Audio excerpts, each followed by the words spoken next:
আসসালামু আলাইকুম dear viewers. আজ আপনাদের সামনে একটি নতুন লেসন নিয়ে হাজির হলাম, যেটি শুরু হচ্ছে রান দিয়ে। তো চলুন আমরা এই রান ব্যবহার করে কিভাবে সুন্দর সুন্দর বাক্য রচনা করতে হয় তা জেনে নিই এই লেসনের মাধ্যমে। তো প্রথমটি হচ্ছে রান সামথিং। এসটিএস অর্থ হচ্ছে something, copy something on a machine, মানে অর্থাৎ ফটোকপি করা। রান ইনটু, আর এখানে এটা ব্যাড ওয়েদার বলছি, সাধারণত খারাপ আবহাওয়ার মধ্যে পড়ে যাওয়া, যেমন ভ্রমণ করার সময় খারাপ আবহাওয়ার সম্মুখীন হওয়া অর্থ। তো আমরা যদি এগুলো না বুঝি তাহলে আমরা এক্সাম্পল ফলো করলে ক্লিয়ার হয়ে যাবে। রান সামবডি ডাউন এর অর্থ হচ্ছে কাউকে তিরস্কার করা বা অপমান করা, খুব খারাপভাবে কাউকে তিরস্কার করা বা অপমান করা। রান ডাউন অর্থ হচ্ছে কিছু কাজ করা বন্ধ করা বা বসিয়ে ফেলা। ব্যাটারি ব্যাটারি আমাদের বলি না, ব্যাটারি বসে গেছে, ব্যাটারি নষ্ট হয়ে গেছে, এরকম একটা অর্থ এই run down. Run scared of অর্থ হচ্ছে ভীত হওয়া।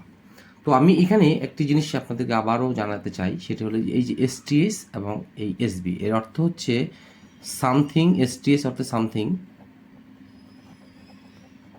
সামথিং, আর এসবি এসবি ইকুয়াল টু হচ্ছে সামবডি।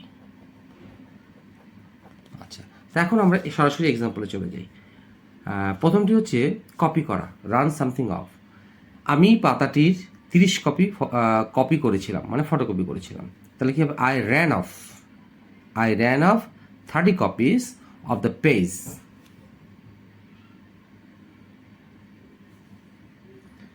তাহলে আমি 30টি কপি করেছিলাম, এই পেজে 30টি কপি করেছিলাম। অথবা I copied 30 copies of this page on a machine বা on this machine, এভাবে বলা যেতে পারে। তো পরের এক্সাম্পলটা আমরা দেখে নিই। আমরা যখন খুলনা যাচ্ছিলাম, আমরা ঘন কুয়াশায় পড়েছিলাম। তাহলে আমি এক্সাম্পল আবার দেখাতে চাই, সেটি হলো যে শব্দটি দেখাতে চাই রান ইনটু এর অর্থ হচ্ছে কোনো প্রতিকূল আবহাওয়ার মধ্যে পড়ে যাওয়া বা সম্মুখীন হওয়া। আচ্ছা, এই রান ইনটুর পর সেই ব্যাড ওয়েদার কথা বলতে হবে। তা আমরা যখন খুলনা যাচ্ছিলাম, আমরা ঘন কুয়াশায় পড়েছিলাম। তাহলে উই ওয়ার হেডিং খুলনা, মানে হেডিং খুলনা অর্থ হচ্ছে যে মুভিং টুয়ার্ডস খুলনা, অর্থাৎ খুলনার দিকে যখন আমরা যাচ্ছিলাম, মানে when we are going to Khulna, খুলনার উদ্দেশ্যে যাচ্ছিলাম। উই র্যান ইনটু, পড়েছিলাম কিসে? দ্য ডেন্স ফগ, মানে গভীর কুয়াশা বা ঘন কুয়াশার মধ্যে পড়ে গিয়েছিলাম, মানে খারাপ আবহাওয়ার মধ্যে পড়ে গেছিলাম। তৃতীয় এক্সাম্পলটি, তার খারাপ আচরণের কারণে আমি তাকে খুব খারাপভাবে অপমান করেছিলাম।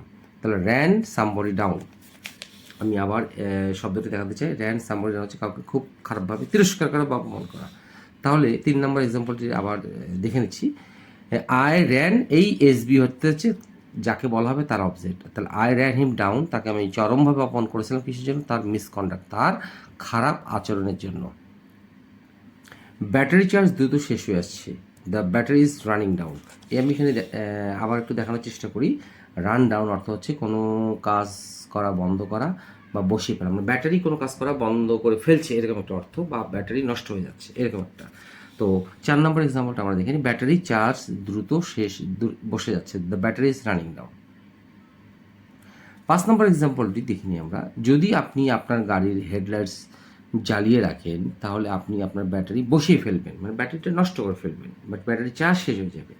If you leave your car's headlights on, মানে লিভ সামথিং অন অর্থ হচ্ছে কোনো কিছু চালিয়ে রাখা।